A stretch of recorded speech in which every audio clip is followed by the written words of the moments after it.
ॐ नमो अरिहन्ताणं ॐ नमो सिद्धिसिद्धाणं ॐ नमो आयर्याणं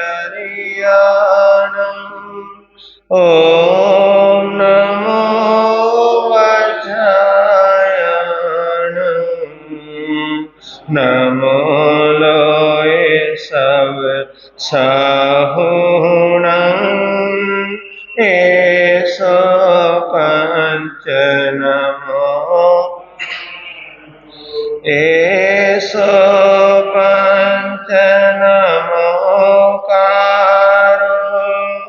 सब पावप्रणशृणु मङ्गलानं च सर्वेषां मङ्गलहवै मङ्गलानं च सर्वेषां परमङ्गलहवै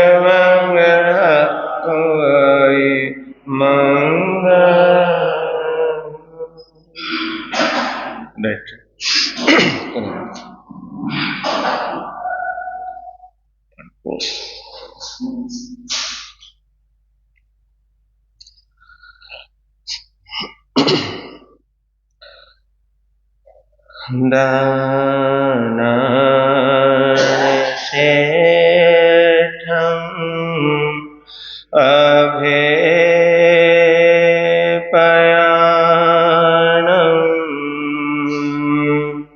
सचे सुवर्णवज्रं वयन्ति तवेषु वातमं ब्रह्मचर्यं लोगोत्तमे समने नायपुते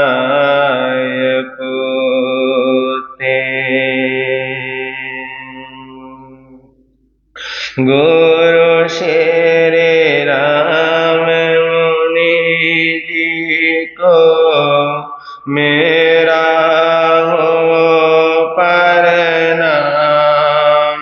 जिनका जग में ऊंचा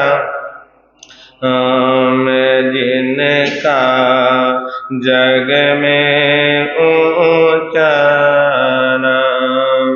गुरु श्री प्रेम सौख्य जी को मेरा हो प्रणाम, जिनका जग में ऊंचा नाम, जिनका जग में ऊंचा। दीन के बंधु करुणा सिंधु जप लो सुबह और शाम, जिनका जग में ऊंचा नाम, जिनका जग में ऊंचा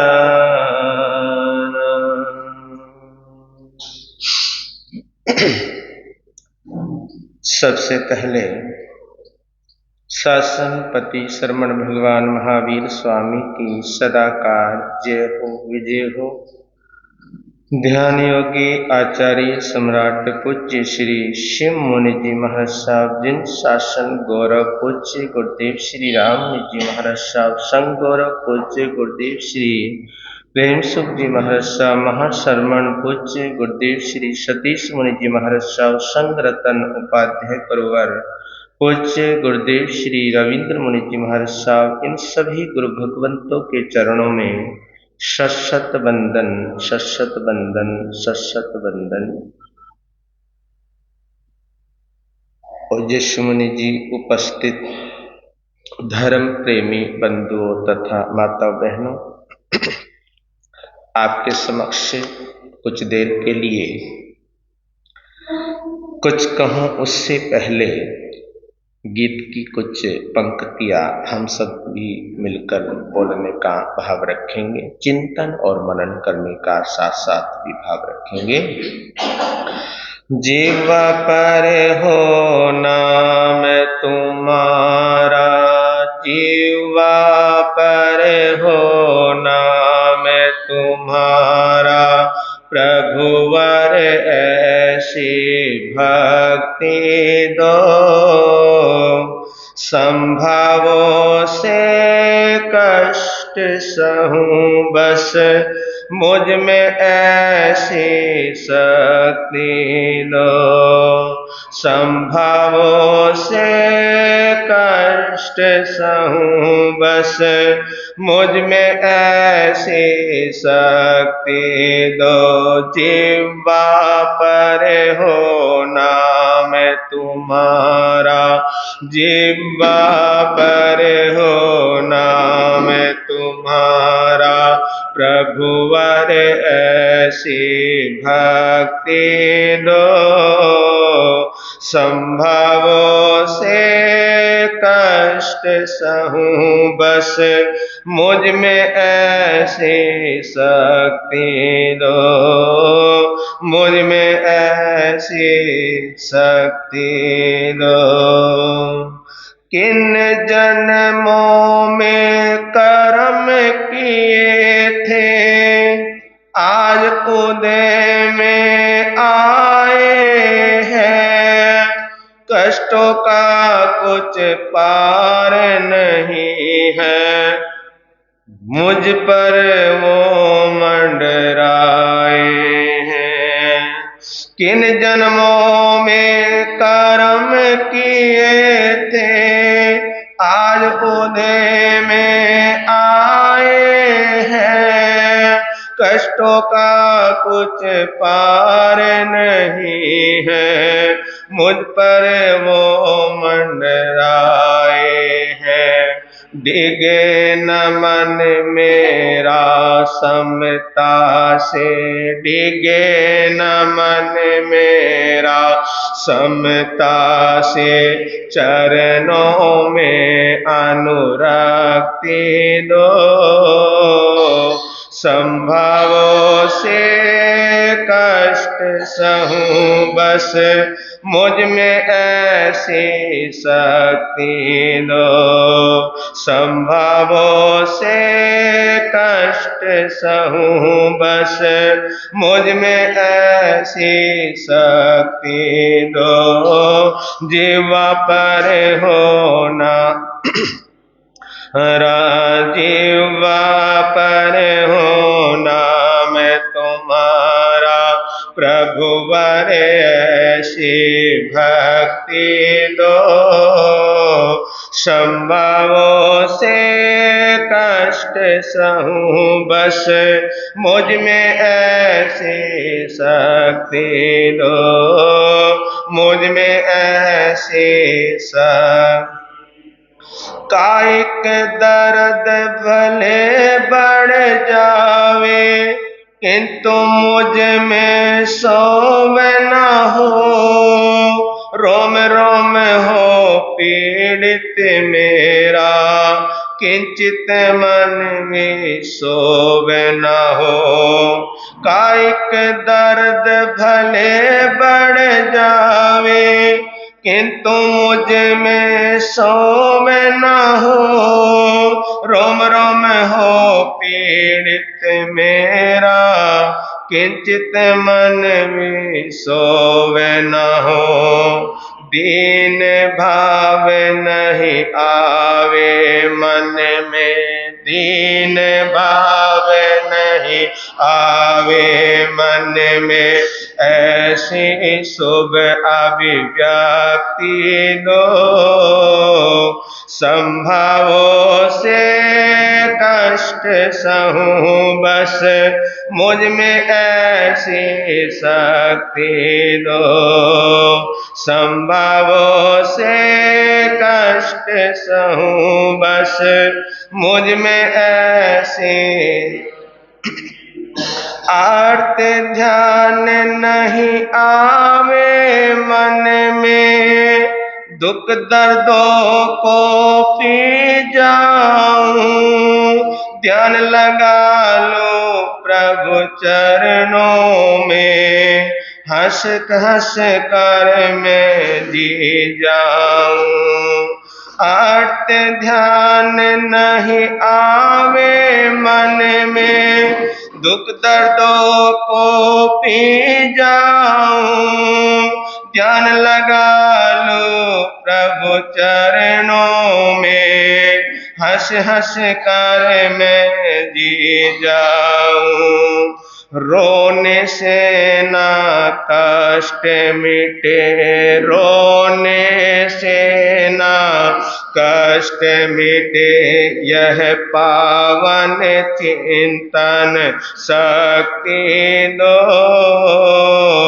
संभावों से कष्ट सहूं बस मुझ में ऐसी शक्ति दो। जीवा पर हो नाम तुम्हारा, जीवा पर हो नाम तुम्हारा, प्रभुवर ऐसी भक्ति दो। संभावों से कष्ट सहूं बस मुझ में ऐसी शक्ति दो, मुझ में ऐसी। महावेदना भले सतावे, ध्यान तुम्हारा न छोड़ो। जीवन की अंतिम सांसों तक अपनी समता न छोड़ो। महावेदना भले सतावे, ध्यान तुम्हारा न छोड़ो। जीवन के अंतिम सांसों तक अपनी समता न छोड़ो। कभी न मांगो प्रभुवर तुमसे, कभी न मांगो प्रभुवर तुमसे, कष्टों से मुझे मुक्ति दो। संभावों से कष्ट सहूं बस मुझ में ऐसी शक्ति दो, मुझ में ऐसी। जीवा पर हो नाम तुम्हारा, जीवा पर हो नाम तुम्हारा, प्रभुवर ऐसे भक्ति दो। संभावों से कष्ट सहूं बस मुझ में ऐसी शक्ति दो, मुझ में ऐसी शक्ति दो। भले न तन दे साथ जरा, पर मन साधन अनुरक्त रहे। जीवन की हर सांस तुम्हारे चरणों की ही भक्त रहे। भले न तन दे साथ जरा, पर मन साधन अनुरक्त रहे। जीवन की हर सांस तुम्हारे चरणों की ही भक्त रहे। रहे समाधि अविचल मेरी, रहे समाधि अविचल मेरी, शांति की अभिव्यक्ति दो,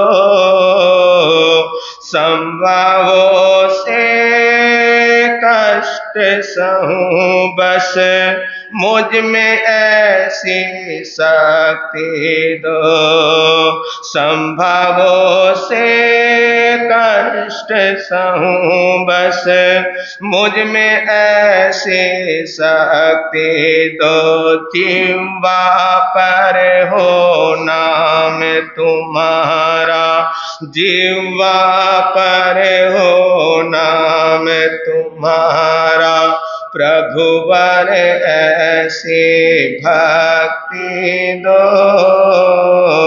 संभवों से कष्ट सहूं बस मुझ में ऐसी शक्ति दो, मुझ में ऐसी शक्ति दो, जिह्वा पर हो नाम तुम्हारा, प्रभुवर ऐसी भक्ति दो। और जो सबसे बड़ी बात है वो है संभाव से कष्ट सहूं बस मुझ में ऐसी, मुझे ऐसी शक्ति दो। देखिए जो कर्म किए हैं वो कर्म तो क्या करने पड़ेंगे, भोगने पड़ेंगे, चाहे रोके भोगो, चाहे हंस के भोगो। खुशी खुशी हंसकर भोगोगे तो कर्मों की क्या होती चली जाएगी, कर्मों की निर्जरा होती चली जाएगी, नए कर्मों का बंद नहीं होगा। अगर हम आर्त ध्यान में आकर, रौद्र ध्यान में आकर, हे भगवान, हाय भगवान, अगर इस तरह से हम कष्टों को भोगते हैं तो कहते हैं कि हम और नए कर्मों का क्या कर लेते हैं, नए कर्मों का बंद कर लेते हैं। इसलिए प्रार्थना किया करो परमात्मा से कि हे परमात्मा, बस मुझ में वो संभाव देना, वो पावर देना, वो शक्ति देना, जिससे मैं संभाव के साथ कर्मों का क्या कर सकूं, कर्मों का सामना कर सकूं, क्या कर सकूं, सामना कर सकूं, ये मांगना। लेकिन हम क्या करते हैं, हम जो भी करते हैं, हम जैसे भी करते हैं, चाहे कोई भी साधना करते हैं, चाहे कोई भी माला फेरते हैं, तो हमारे मन के अंदर एक ही भाव रहता है कि ये जो मैं साधना कर रहा हूं, ये जो मैं माला फेर रहा हूं, ये जो मैं मंत्र पढ़ रहा हूं, इस मंत्र के प्रभाव से मेरे क्या हो जाए, कष्ट दूर हो जाए, कष्ट खत्म हो जाए। देखिए कष्ट तो है ना, कष्ट तो भोगने पड़ेंगे। बंधन भी दो तरह का बंधन बतलाया है परमात्मा ने, कि दो तरह के कर्म बतलाए हैं, कि एक कर्म तो वो है, एक कर्म होते हैं निद्दत कर्म और दूसरे कर्म होते हैं निकाचित कर्म। निद्दत कर्म और निकाचित कर्म। तो कहते हैं कि निद्दत कर्म जो होते हैं जाने अनजाने में जो भी है, तो उनकी क्या हो जाती है, उनकी निर्जरा हो जाती है। और निकाचित कर्म जो हमने जानबूझकर क्या किए हैं, जो हमने जानबूझकर बांधे हैं या बंधन किया है, वो निकाचित कर्मों का तो भुगतान करना ही पड़ेगा। तो यही हमारे जिह्वा पर यही प्रार्थना होनी चाहिए कि हे परमात्मा, हे प्रभु, बस मुझ में इतना संभाव देना, इतनी सहनशीलता देना, इतनी सहजता देना कि जीवन के अंदर जो भी कष्ट आए, उन कष्टों को मैं संभाव के साथ समभाव के साथ सहूं। मैत्री के उपायों पर आपके समक्ष चर्चा चल रही है। आत्मा की अमरता, ये चौथा सूत्र है मैत्री भाव का। पहला सूत्र कौन सा है? अनित्यता की भावना, जीवन की नश्वरता की भावना का ख्याल रखना। क्योंकि जीवन क्या है? जीवन ये नश्वर है। ये जीवन पानी के बुलबुले की तरह ये जीवन है। बस इतना ही भाव अंदर आ जाए, इतने ही विचार अंदर आ जाए कि ये जीवन क्या है? ये जीवन नश्वर है। गलना सड़ना इसका क्या है? स्वभाव है। और जो जहां जन्म है वहां पर मृत्यु है। बस इतना ही ख्याल अंदर आ जाए और फिर अपरिग्रह, संघर्ष की व्यर्थता। और जो चौथा जो सूत्र है वो है जीवन की आत्मा की अमरता, आत्मा की अमरता का भाव। और आत्मा की अमरता पर आप सुन रहे हैं, महापुरुष कहते हैं कि जब आत्मा की अमरता का बोध हो जाता है, इसका बोध हो जाता है। यूं तो हम बोलते रहते हैं, है ना?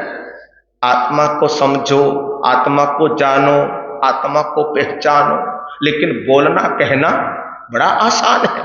बोलना कहना सुनना पढ़ना बड़ा आसान है, लेकिन आत्मा की अमरता को समझ लेना, आत्मा की अमरता को समझना, आत्मा तक चले जाना, आत्मा में डूब जाना, आत्मा में खो जाना, आत्मा के पास पहुंच जाना बड़ा ही क्या है? बहुत मुश्किल है। लेकिन मुश्किल कुछ भी नहीं है, ऐसा कुछ नहीं है।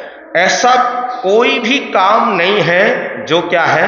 असंभव हो। संभव हो सकता है। अंदर एक क्या होनी चाहिए? अंदर एक पिपासा होनी चाहिए, अंदर एक लगन होनी चाहिए, अंदर एक चलने की क्या होनी चाहिए? लगन होनी चाहिए।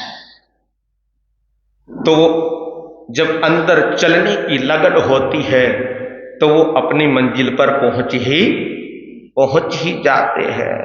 तो महापुरुष कहते हैं जब आत्मा की अमरता का बोध हो जाता है तो संसार छोड़ो और संन्यास लो। क्या बोला मैंने? जब आत्मा की अमरता का क्या हो जाता है? बोध हो जाता है, तो मन के अंदर फिर एक भाव आते हैं, एक विचार आते हैं कि संसार छोड़ो और संन्यास लो। संसार छोड़ो, संन्यास लो। जब बोधि को प्राप्त होता है तो उसको संसार फिर अच्छा नहीं लगता, उसको संसार असार लगने लग जाता है। तो फिर वो संसार से दूर होता चला जाता है और संसार से दूर होकर वो संन्यास लेकर वो वीतराग पथ का पथिक बन जाता है। तो मैत्री के साधने का जो 5वां सूत्र महापुरुषों ने बतलाया है, 5वां सूत्र जो आचार्यों ने, गुरु भगवंतों ने बतलाया है, जो गुरु भगवंतों ने आचार्यों ने दिया है, उसका नाम है अनुशासन। 5वां सूत्र कौन सा है? अनुशासन। अनुशासन किसे कहते? इस पर ही तो हमारे को क्या करना है? इस पर ही थोड़ा सा चिंतन करना है, मनन करना है कि अनुशासन किसे कहते हैं, अनुशासन होता क्या है, अनुशासन का रूप क्या है, अनुशासन का लाभ क्या है। इस पर थोड़ा सा चिंतन कीजिए, मनन कीजिए। इनको अगर अच्छी तरह हमने समझ लिया, इन सूत्रों को अगर हमने अच्छी तरह जान लिया, पहचान लिया, समझ लिया, चिंतन के सूत्रों पर अच्छी तरह से हमने क्या कर लिया, अच्छी तरह से हमने ध्यान दे लिया। क्या दे लिया हमने? अच्छी तरह से अगर हम ध्यान दे जाते हैं, अच्छी तरह से अगर हमारा चिंतन क्या हो जाता है, अगर अच्छी तरह से हमारा चिंतन बढ़ जाता है, चिंतन हो जाता है,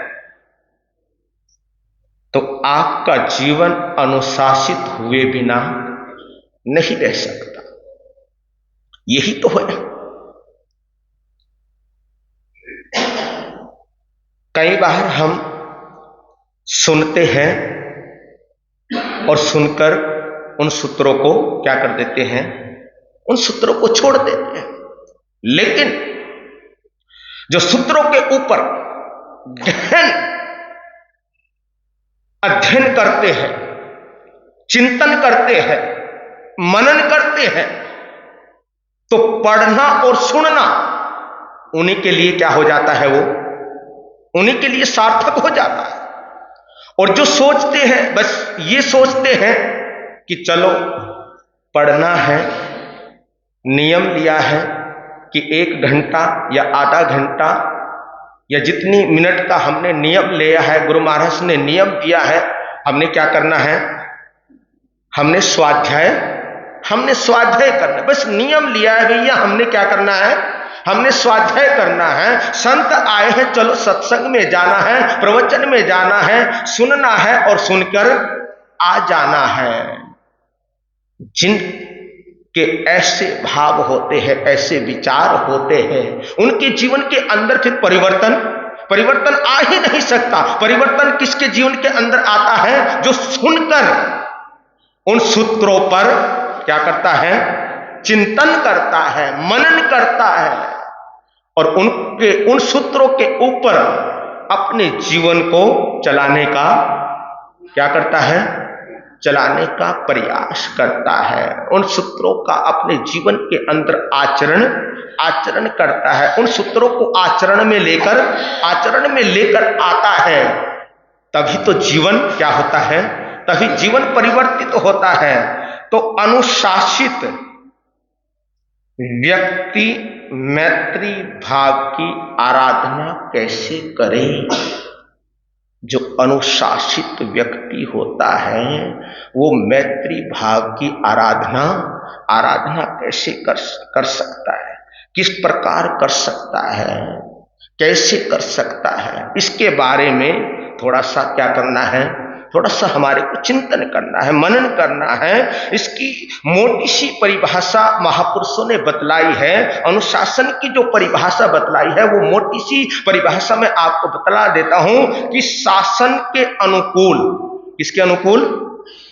शासन के अनुकूल व्यवहार के अनुसार, शासन के अनुकूल व्यवहार को अनुशासन कहते हैं। शासन के अनुकूल व्यवहार को क्या कहते हैं? अनुशासन कहते हैं।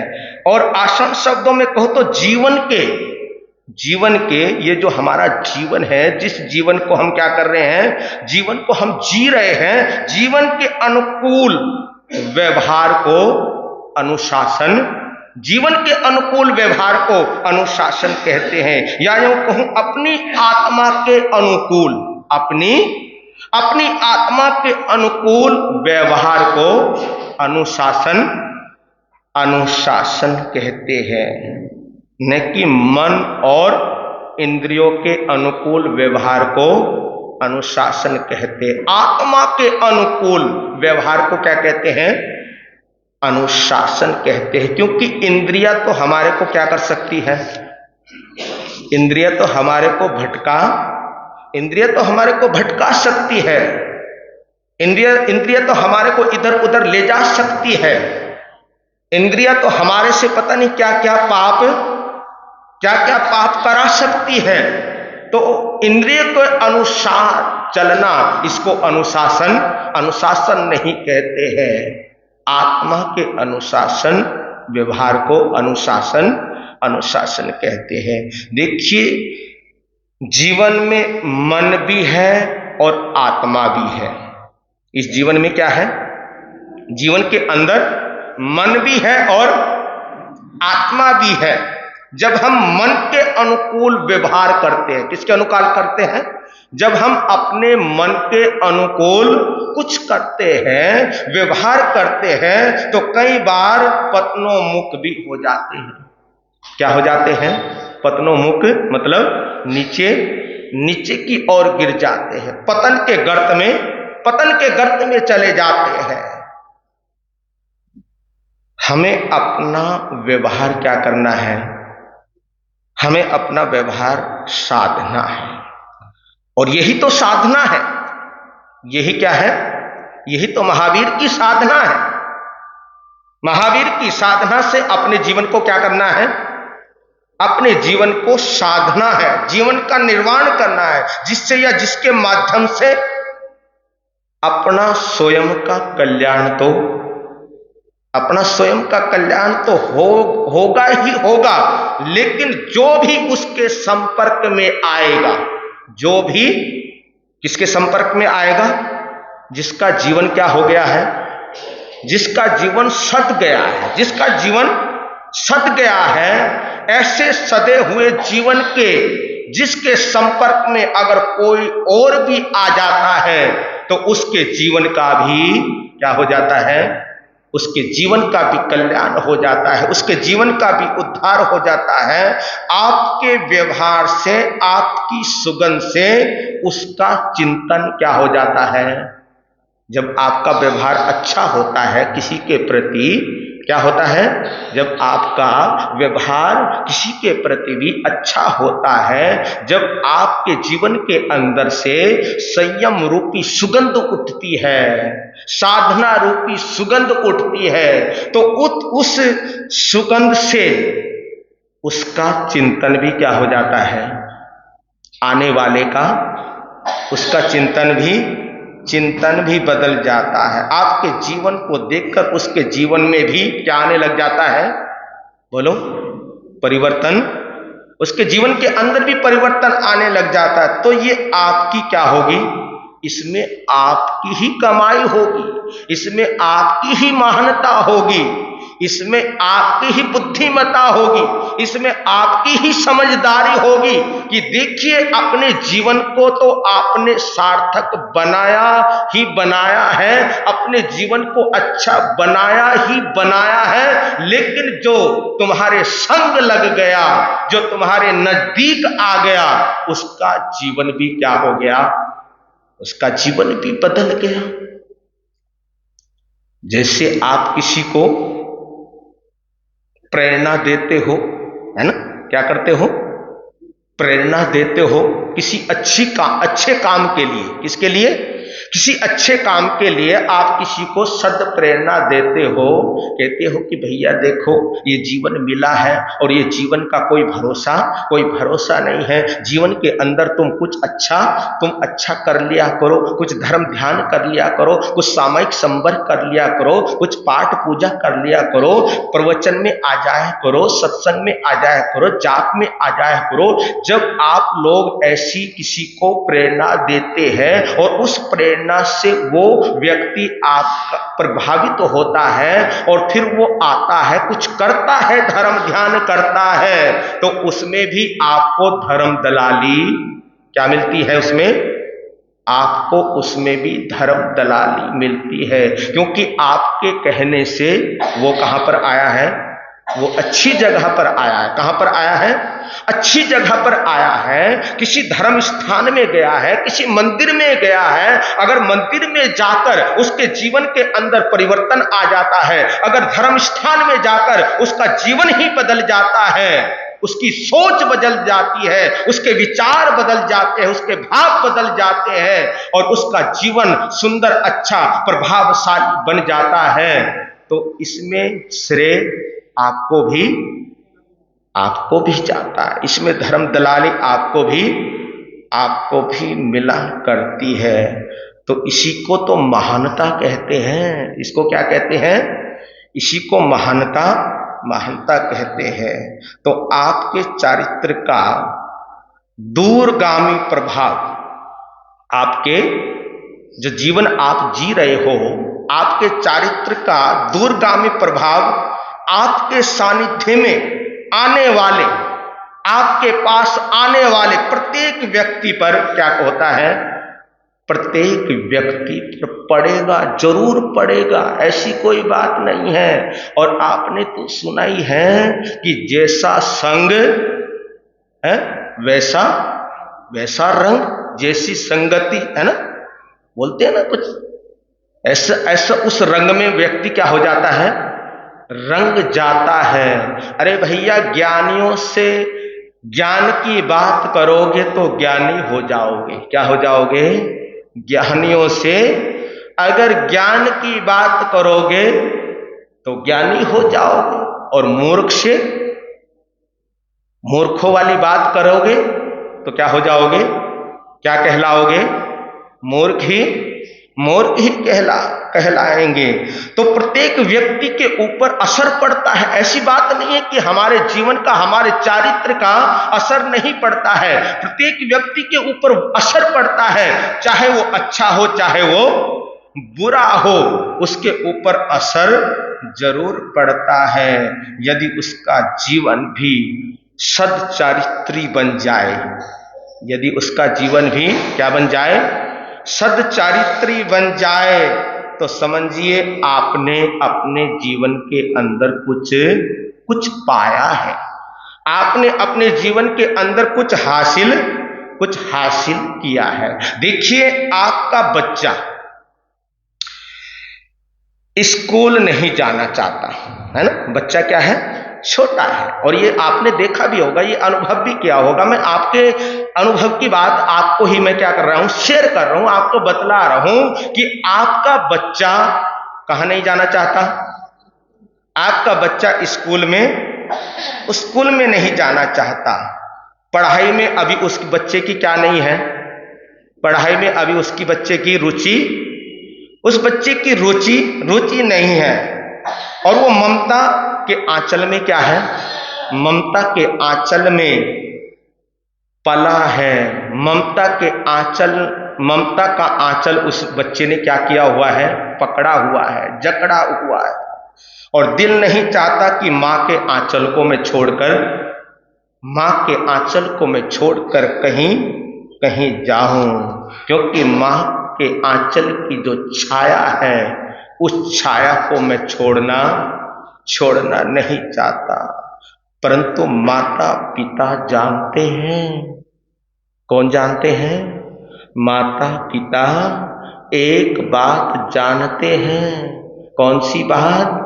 ये बात माता पिता जानते हैं कि लाड़ प्यार में बच्चे की जिंदगी को क्या नहीं करना, खराब नहीं करना। ये आप जानते हो कि बच्चे की जिंदगी को लाड़ प्यार में क्या नहीं करना, खराब नहीं करना है।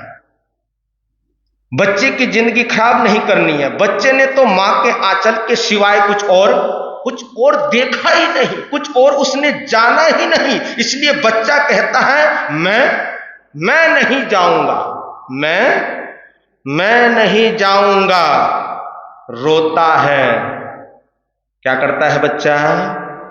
रोता है, नखरे करता है, रोने लग जाता है। पर आप रोने की परवाह, बोलो, रोने की परवाह नहीं करते हुए आप उसको क्या देते हो? बोलो, ये तो आपने किया है सब कुछ। बच्चे की रोने की परवाह ना करते हुए आप बच्चे को लालच देते हो। क्या देते हो आप? बच्चे को लालच देते हो। लालच देकर उसको कहां पर भेजते हो? उसको स्कूल में भेजते हो, पढ़ने के लिए भेजते हो, प्रलोभन देते हो। क्या देते हो? बच्चे को लालच देते हो, बच्चे को प्रलोभन देते हो, शायद लालच में आ जावे ये बच्चा, शायद किसमें आ जावे? लालच में आ जावे। फिर लालच प्रलोभन के द्वारा उस बच्चे को मीठी मीठी गोलियां भी देते हो। क्या देते हो? मीठी मीठी गोलियां भी देते हो, टॉफियां भी देते हो, पता नहीं क्या क्या उस बच्चे को प्रलोभन देते हो, लालच देते हो कि ये पढ़ने लग जाए, किसी ना किसी तरह ये बच्चा क्या करने लग जाए, ये पढ़ने लग जाए और प्रलोभन से भी ना माने, लालच से भी ना माने, तो फिर क्या करते हो, एक थप्पड़ भी, है ना, लास्ट में एक थप्पड़ भी लगा देते हो। और उसे जब स्वभावतः अपने आप, उसे बच्चे को जब स्वभावतः अपने आप रुचि हो जाती है, क्या हो जाती है उसको जब रुचि हो जाती है कहां जाने की, स्कूल में जाने की, जब अपने आप ही उस बच्चे को जब रुचि हो जाती है, फिर वो बिना प्रलोभनों के चला जाता है। कोई प्रलोभन, कोई लालच नहीं, क्या नहीं है, कोई प्रलोभन नहीं, कोई लालच नहीं है। वो बच्चा फिर खुशी खुशी जाता है। बच्चा उठता है, फटाफट उठता है, कहता है कि माँ मुझे क्या करो, मुझे तैयार करो, मुझे कहाँ जाना है, मुझे स्कूल जाना है, मुझे पढ़ाई करनी है, मुझे पढ़ने के लिए जाना है। तो बच्चे के अंदर एक क्या होती है, एक आह्लाद होता है, बच्चे के अंदर एक खुशी होती है, और वो बच्चा फिर अपने आप ही स्वतः ही खुशी खुशी स्कूल जाने लग जाता है। देखिए, पहले जो आपने डर दिखाया है ना, क्या दिखाया, जो भी लालच दिया आपने बच्चे को, पहले आपने उस बच्चे को जो भी लालच दिया, जो भी प्रलोभन दिए, जो भी उस बच्चे को आपने डर दिखाया, चाहे उसको थप्पड़ लगाया, थप्पड़ लगाकर उसको डर दिखाया, वो प्रारंभिक अनुशासन है। वो क्या है, जो आपने प्रलोभन दिया, लालच दिया, उसको डराया, धमकाया, तो वो क्या है, प्रारंभिक अनुशासन। उसको क्या कहते हैं, उसको प्रारंभिक अनुशासन कहते हैं। परंतु अब जो वह अपने आप जा रहा है, अब जो वो अपने आप जा रहा है, वह है आत्मा अनुशासन। उसको क्या कहते हैं, उसको कहते हैं आत्मानुशासन। तो आत्मानुशासन समझ गए किसको कहते हैं, जो स्वतः अपने आप होने लग जाता है, अपने आप जाने लग जाता है। पहले प्रारंभिक हमारे को क्या करना पड़ता है, लालच भी देना पड़ता है, प्रलोभन भी देना पड़ता है, डराया धमकाया भी जाता है। तो प्रारंभिक वह अनुशासन, और जो अपने आप फिर होने लग जाए, अपने आप जो करने लग जाए, उसको कहते हैं आत्मानुशासन। इसकी चर्चा हम फिर करेंगे। वीर नाम के हीर मोती, गुरु नाम के हीर मोती, प्रभु नाम के हीर मोती, मैं बिखराऊं गले गले, ले लो रे कोई राम का प्यारा, शोर मचाऊं गले गले, ले लो रे कोई गुरु का प्यारा, शोर मचाऊं गले। दौलत के दीवानों सुन लो, एक दिन ऐसा आएगा, धन दौलत और महल खजाना यहीं पड़ा रह जाएगा।